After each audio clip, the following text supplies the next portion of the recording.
mau makan rawon aja dia udah mikirnya mati. Jadi melihat rawon itu bukannya dinikmati, oh enak ini rawonnya, enggak. Tapi dia akan berpikir, wah aku makan rawon, aku akan mati. Buat apa susah?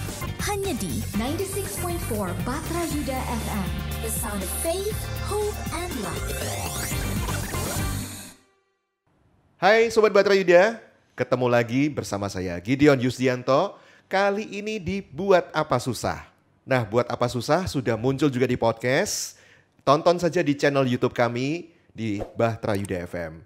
Please like, subscribe, and share.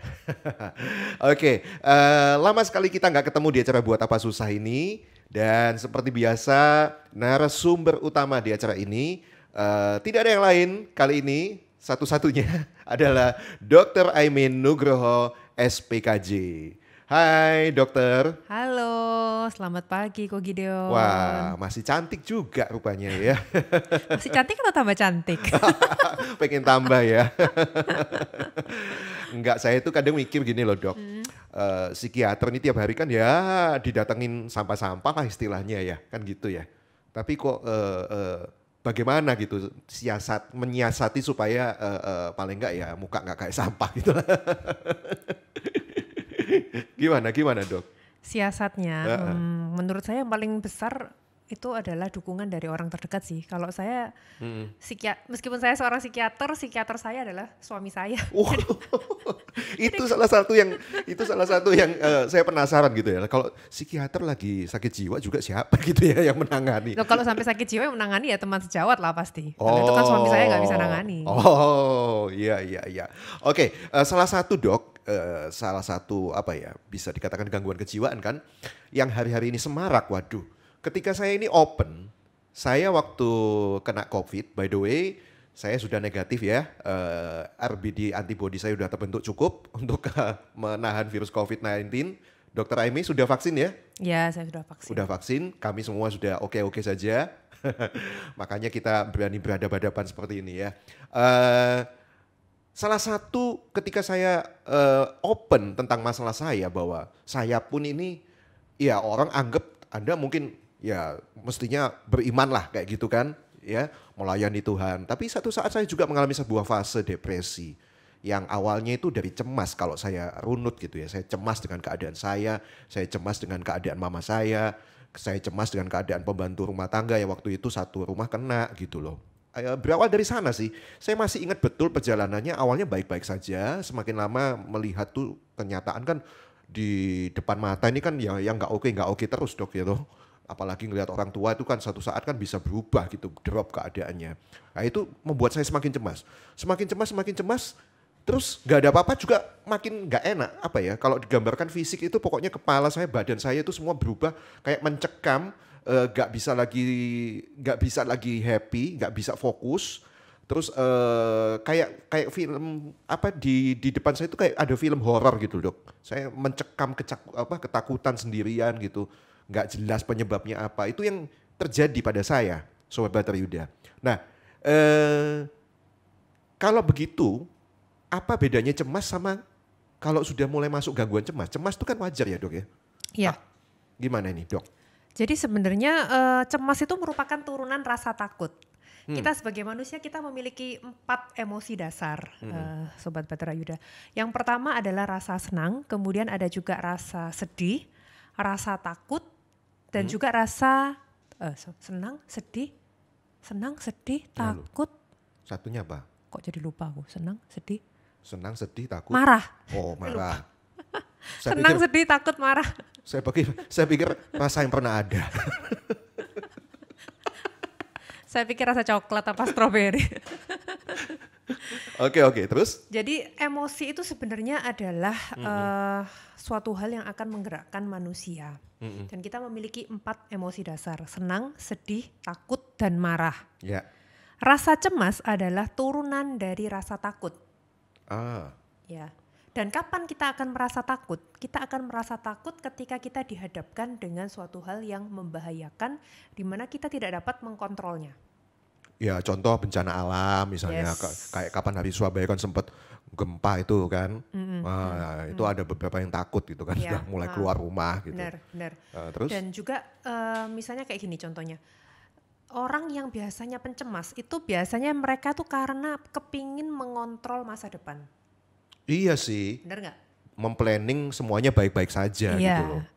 Ketika hal itu berada di luar dari rencana dia dan dia tidak dapat mengontrol hal tersebut, maka ia akan menjadi cemas. Prosesnya begitu. Betul, memang saya tuh orangnya serba planning sih gitu loh. Apa namanya, semuanya saya siapkan. Ketika peranan saya udah nggak bisa ngontrol itu, makin cemas saya mungkin. Seperti itu ya dok ya? Ya, Oh oke, benar. I see. Jadi sebenarnya rasa cemas itu suatu hal yang wajar. Seperti emosi yang lainnya, rasa senang, sedih, marah dan takut itu semua hal yang wajar. Jadi bukan berarti kita nggak boleh marah, bukan berarti kita nggak boleh sedih, bukan berarti kita nggak boleh marah, nggak boleh takut, sorry. Semua itu boleh karena itu adalah emosi yang natural, yang alami, yang akan muncul ketika kita merasakan sesuatu hal. Semua orang pasti Dan ya, punya itulah. Tuhan benar. menaruh itu gitu ya, Ya, namanya dalam diri benar. kita ya. Jadi rasa cemas itu akan muncul ketika kita merasa kita dihadapkan dengan suatu hal yang membahayakan, yang mana kita merasa tidak dapat mengontrolnya. Ya. Oke, sampai di sini berarti cemas itu wajar Sobat Batra Yuda. Normal ya. Yes. Itu nature yang Tuhan berikan. Supaya saya pernah dengar bahwa kenapa itu ada gitu. Tuhan taruh rasa takut, cemas supaya kita ini berhati-hati. Gitu ya dok ya? Ya, Betul ya? benar. Nah supaya berhati-hati gitu loh. Nggak ngaco gitu kan. Jadi masa lompat dari lantai 20 nggak apa-apa kok gitu. Nggak takut itu kan bahaya malahan. Ada nggak sampai yang gangguan orang nggak cemas sama sekali gitu Loh, malahan? ada Ya malahan ya? pada anak-anak berkebutuhan khusus, anak autis, anak retardasi mental, mereka nggak ngerti bahaya. Contohnya pasien saya anak autis menyeberang jalan hampir ketabrak, ya seperti itu karena mereka nggak tahu kalau menyeberang jalan itu bahaya. Karena akal pikiran, maksudnya kondisi IQ-nya mereka kan nggak mencapai itu, jadi mereka nggak paham bahaya dan tidak itu. Jadi sebenarnya Tuhan memberikan rasa takut, rasa cemas itu merupakan suatu hal yang positif pada kadar yang tepat. Iya, kok bisa positif? Kita larikan kemana? Coba bayangkan seandainya misalnya teman-teman tidak pernah dihadapkan dengan rasa cemas atau takut, maka teman-teman akan menerobos bahaya. Ya, misalnya kandang macan dimasukin, kayak gitu, ya kan? Ya kan? Atau misalnya kalau Anda tidak punya rasa takut, maka nyebrang jalan ya Anda terabas aja. Kalau mertua galak diterabas aja gimana dok? Nah, itu juga itu lebih bahaya daripada kandang macan itu. Aduh, mertua kayak macan.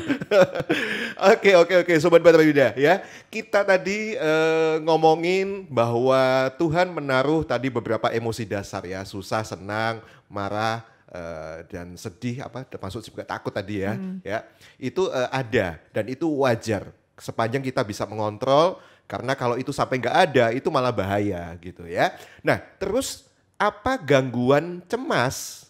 Nah, ada kata cemas, ada gangguan cemas, itu beda gitu ya. Ternyata bedanya nggak cuma secara bahasa saja gitu. Tapi memang itu ada bedanya. Oke, sekarang kita ngomongin tentang gangguan cemas. Nah, kalau sampai gangguan cemas gimana dok? Oke. Jadi kalau dari asal katanya kalau cemas itu kan anxious ya. Yeah. Tapi kalau gangguan cemas kita bilangnya anxiety disorder. Disorder itu artinya gangguan. Sehingga itu akan terjadi ketika kadar cemas kita itu sudah berlebihan yang membuat kita itu fungsi hidup kita jadi nggak optimal gitu ya. Jadi kalau gangguan cemas, seseorang itu akan mengalami perasaan khawatir yang berlebihan, overthinking. Jadi kalau ada masalah dipikirin terus. Betul. Kayak saya waktu itu gitu. Aduh nanti habis ini gimana ya? Nanti kalau begini gimana ya gitu. Terus itu jadi sepanjang pikiran saya itu terus takut, cemas gitu. Benar. Jadi kalau sudah sampai memikirkan sesuatu hal yang sebenarnya nggak penting ya kan, tapi kita anggap itu seperti suatu masalah yang besar banget, maka itu bisa jadi gangguan cemas. Contohnya misalnya bagaimana pasien saya yang gangguan cemas ya, dia mau makan nasi rawon aja itu dia udah takutnya setengah mati. Saya kan juga pasien. Ya kok Gideon setelah kena COVID ya jadi pasien saya. Karena cemas ya. Makan rawon aja cemas ya? Ya itu ada pasien saya yang juga cemas karena dia pada waktu makan rawon dia udah mikirnya kejauhan. Dia udah mikirnya waduh rawon ini mengandung kolesterol. Nanti kalau kolesterol saya akan sakit jantung. Nanti kalau saya sakit jantung saya akan mati. Berarti seperti itu. Jadi dia mau makan rawon aja dia udah mikirnya mati. Jadi melihat rawon itu bukannya dinikmati, oh enak ini rawonnya, enggak. Tapi dia akan berpikir wah aku makan rawon aku akan mati. Karena dia berpikir jangan-jangan nanti aku sakit jantung. Nanti aku kena kolesterol dan lain sebagainya. Nah itu sudah berlebihan itu yang sampai disebut gangguan itu tadi ya. Jadi cemas itu macam-macam, tapi biasanya seputar dengan hal-hal yang ingin kita kontrol di dalam kehidupan kita. Iya. Misalnya kayak pasien saya, dia akan memikirkan tentang kesehatan secara berlebihan. Jadi dia akan cemasnya, dia akan berpikir jangan-jangan aku sakit jantung, jangan-jangan aku stroke, jangan-jangan ini di lambungku ada luka, jangan-jangan nanti ini ususku akan mengkerut, ada yang sampai berpikir seperti itu. Sampai ada pasien saya tuh ya yang sampai sudah pernah memeriksakan seluruh tubuhnya mulai dari ujung kepala sampai ujung kaki. MRI, CT scan, EKG, semua diperiksa normal semuanya, tapi dia tetap merasa bahwa dia ada suatu sakit penyakit yang berbahaya. Itu coba kalau waktu itu saya tahu insurance saya menanggung waktu isoman, mungkin saya bakal gitu loh dok, serius. Saya takut ini jantung, saya takut ini lambung, ya, apa namanya? Sebenarnya bukan takut mati sih, takut gak punya dana itu loh untuk tadi CT scan untuk MRI. Itu tak pikiri loh malahan, aneh kan gitu loh, aneh. Menurut saya yang sekarang dalam keadaan normal ya gitu, itu aneh gitu, aneh, sudah nggak terkendali itu ya. Ya, tapi memang di tengah pandemi COVID ini banyak loh pasien-pasien saya yang jadi gangguan cemas. Nah makanya. Akhirnya ketika saya terbuka banyak yang curhat ke saya. Nah daripada saya menjawabnya nggak bener, saya ngajak aja ini ngobrol dengan Dr. Aimin Nugroho SPKJ ya di National Hospital. Ada kenaikan berapa gitu rata-rata pasien yang cemas ini? Kita nggak ngitungin, cuman saya sekarang lagi ngadain ya penelitian lah, maksudnya kecil-kecilan tentang gangguan yang terkait dengan COVID. Jadi ada yang takut terkena COVID, ada yang takut kalau dirinya sakit COVID, ada yang khawatir karena harus bersih-bersih semuanya, jadi semua dibersihin, OCD jadinya. Ada juga yang sampai nggak bisa tidur, ada yang depresi karena kehilangan orang yang meninggal karena COVID. Jadi memang dampak COVID ini luar biasa sih di kesehatan mental kita. Iya.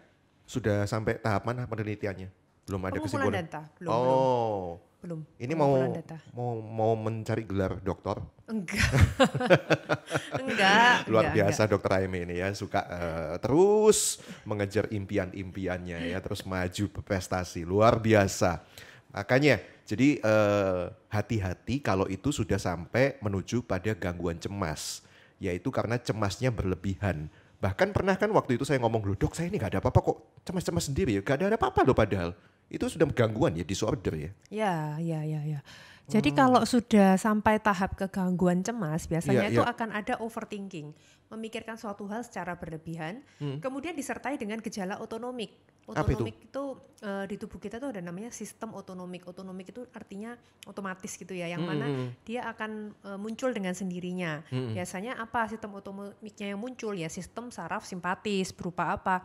Dada berdebar cepat, tangan keringat dingin. Oh, benar. Gemetar, tremor, nggak bisa tidur, terus kadang bisa juga disertai dengan tinnitus, telinga berdenging, ada juga yang asam lambungnya meningkat. Wah bener itu. Sakit kepala, migrain, vertigo, urtikaria atau urtikaria itu biduran ya bahasa Jawanya. Itu. Jadi tiap orang berbeda gejala cemasnya. Iya. Ampun deh saya kena itu. Tapi tenang saja, ada solusinya kok ya. Ya iman sih beriman, tentu saja saya beriman. Tapi dalam keadaan kayak gitu terus serius untuk pekerjaan aja susah fokus. Apalagi untuk fokus ke Tuhan. Ya, itu tiba-tiba muncul mendominasi perasaan saya waktu itu. Nah, nanti solusinya gimana? Ada kok solusinya. Nyatanya hari ini saya fine-fine aja ya. Saya oke. But seperti yang pernah saya katakan, it's okay not to be okay kok. Nah kalau memang sedang Anda mengalami apa yang kita perbincangkan hari ini, Anda cemas, Anda sudah sampai pada tahap gangguan cemas, apalagi dengan adanya COVID ini mungkin yang berhubungan dengan masalah-masalah di penyakit tentang COVID atau keluarga Anda gitu ya, itu yang membuat Anda semakin cemas. Nah saya rasa Anda butuh konsultasi ke Dr. Aimee, psikiater yang sehari-hari ada di National Hospital Surabaya ya. 297-5777. Nah, itu nomor telepon hotline dari National Hospital yang bisa Anda hubungi ya. Nanti janjian sendiri kapan konseling dan bagaimana pengobatannya. Ini yang akan kita bahas di sesi yang ketiga ini ya. Bagaimana cara pengobatannya kalau itu sudah sampai pada gangguan. Benar ya, Dok ya? Kalau sudah cemas, masuk ke gangguan cemas, kalau cemasnya berlebihan, itu sampai butuh obat. Iya, jadi memang kalau menurut saya gangguan cemas kalau kita udah bilang gangguan ya butuh obat. Tapi kalau cuma cemas biasa ya nggak perlu obat. Gimana membedakannya? Kalau cemas biasa itu biasanya kita karena ada suatu problem memang masalah sehari-hari. Contohnya misalnya dikejar utang, kita cemas, ya itu wajar ya kan. Semua orang juga pasti akan cemas. Itu kalau keseringan dikejar debt collector lama-lama jadi kebel, gak takut lagi. Jadi bukan gangguan cemas tapi gangguan tidak cemas ya. Karena udah terbiasa. Aduh, iya. Terus? Iya gitu. Terus kalau gangguan cemas itu dia sebenarnya stresor stimulusnya itu kecil, tapi kita pikirinnya berlebihan. Antara stimulus dan respon kita tidak seimbang. Gitu. Nah kalau antara respon dan stimulusnya tidak seimbang, responnya cemasnya berlebihan, maka itu kita bilang gangguan cemas dan butuh pengobatan. Tapi kalau cuma cemas biasa ya nggak perlu obat. Tapi kalau udah gangguan cemas ya butuh obat.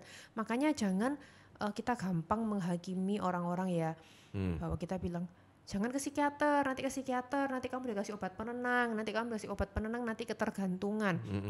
Itu malah akan membuat pasien-pasien gangguan cemas bukannya membaik malah semakin cemas.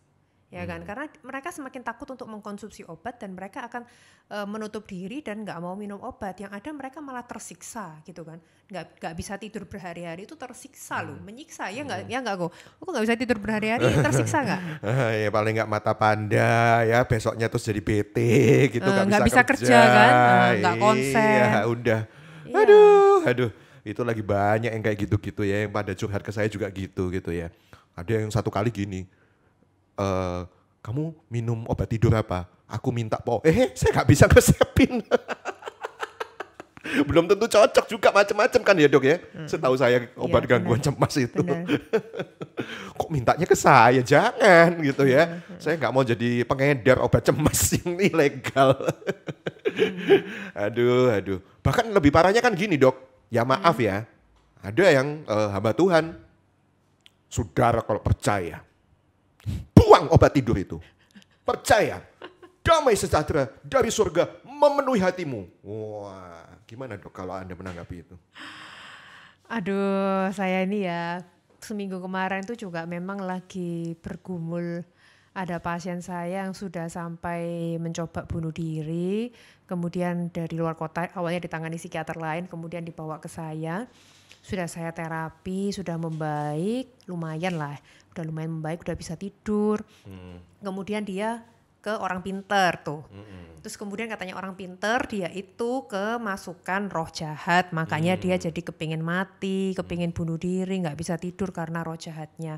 Dan orang tuanya percaya. Dan sama orang pinter tersebut dia dilarang untuk minum obat. Kemudian setelah itu pasien akhirnya gak bisa tidur kan. Nah setelah dia gak bisa tidur, dia akhirnya mamanya kontak saya dan bilang, Dok ini gimana Dok, gara-gara minum obat sekarang kalau nggak minum obat nggak bisa tidur. Ini karena salahnya obat dari dokter. Saya sampai oh my God. Saya bilang gini, Bu, dari awal sebelum ke saya kan udah sulit tidur kan Bu. Jadi ini kan bukan karena obat. Nah ini yang seringkali blaming ya, sangat mudah sekali menyalahkan ke obat bahwa seolah-olah semua itu salah obat. Padahal dari awal dia sudah nggak bisa tidur, sebelum minum obat udah nggak bisa tidur, diobati dia bisa tidur, nggak minum obat ya nggak bisa tidur, ya wajar lah karena kambuh dan belum sembuh kan. Iya. Bahkan setahu saya kan nggak boleh langsung putus obat gitu ya kan. Dan gitu. saya bilang gini, Bu, kalau memang itu anaknya Ibu karena kesurupan, gangguan roh jahat, maka kalau memang udah dilepasin, udah diusir setannya, ya harusnya anaknya Ibu bisa tidur kan. Nah kalau sekarang anaknya Ibu masih gak bisa tidur, ya berarti anaknya Ibu ini memang masih gangguan, belum sembuh. Ya saya bilang gitu. Iya. Mungkin kurang ya mantranya ya Bu ya. Orang pinternya kurang mantranya ya. Kurang mantra mungkin agak kurang setorannya ya mungkin.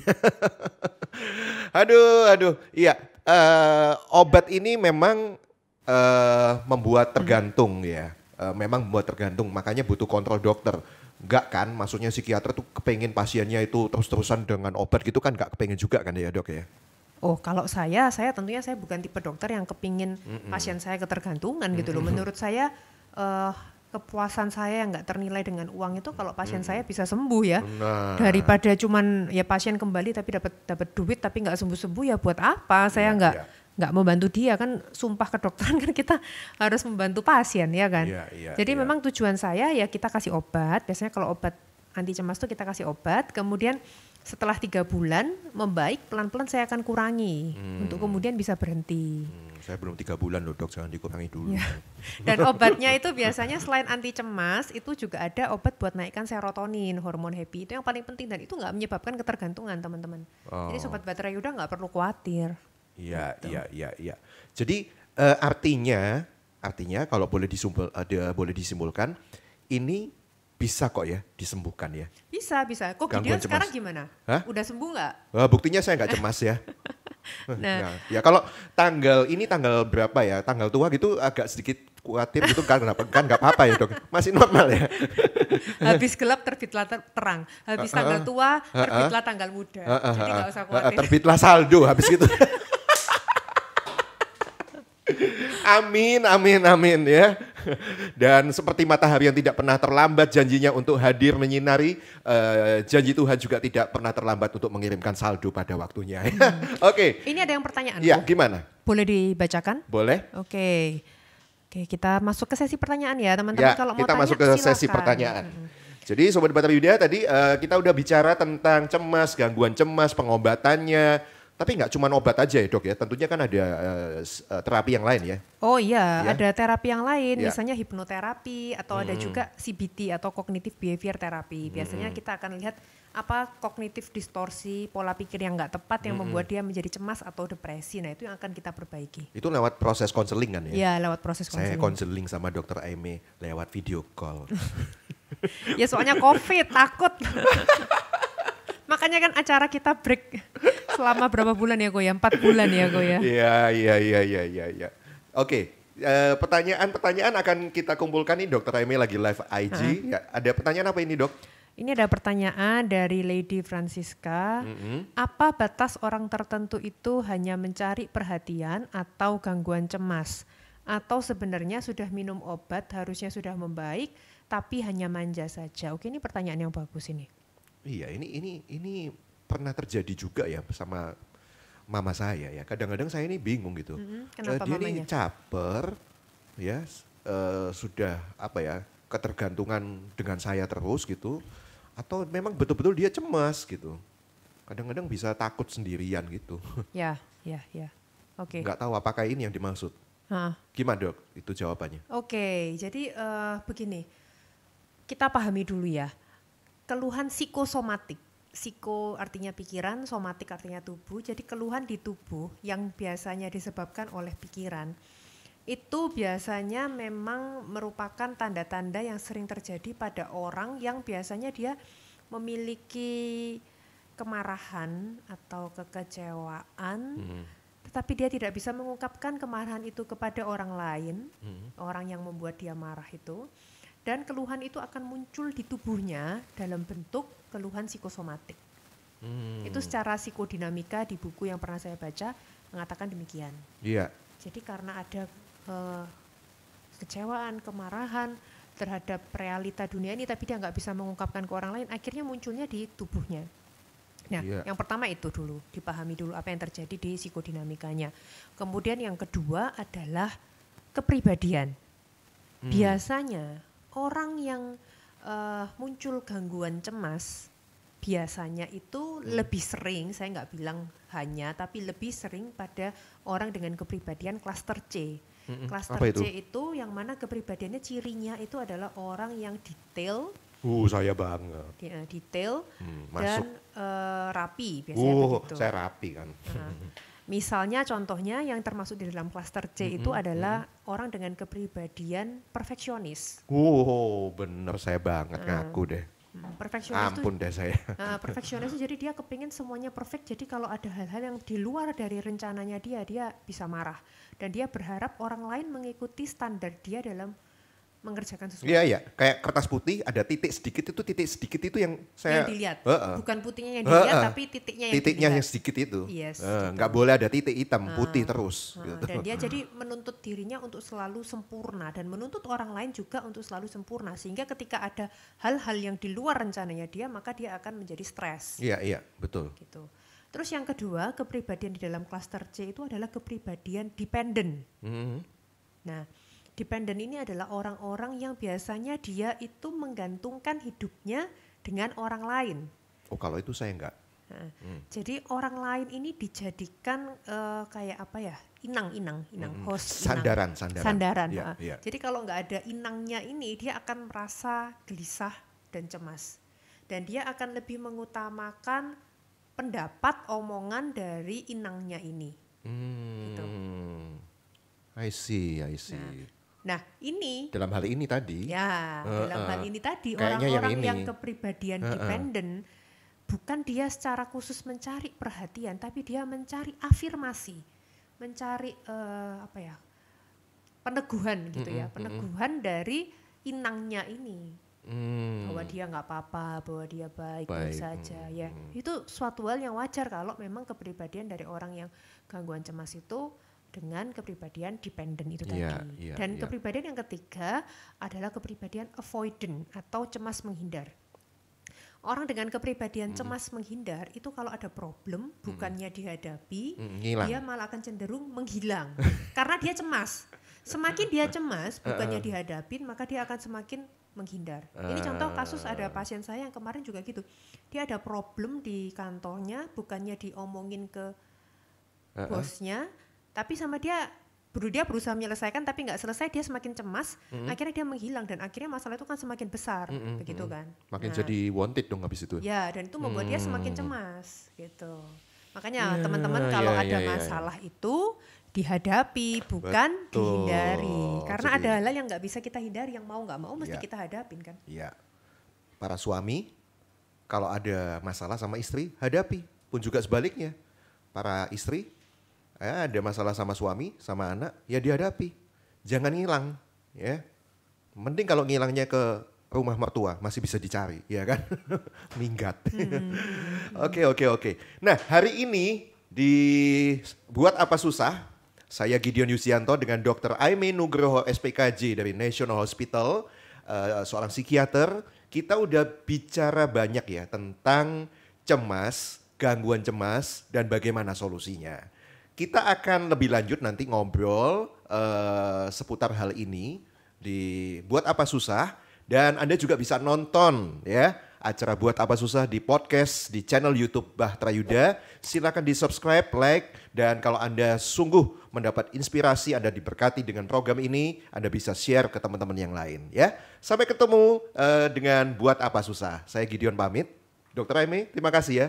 Ya, terima kasih Ko Gideon. Senang sekali kita bisa berjumpa lagi di Buat Apa Susah karena udah lama banget dan udah kangen. Semoga acara yang kita sampaikan hari ini bisa bermanfaat buat teman-teman semuanya. Dia lagi cemas, nggak ketemu lagi. Buat Apa Susah, hanya di 96.4 Bahtera Yuda FM. The sound of faith, hope and love.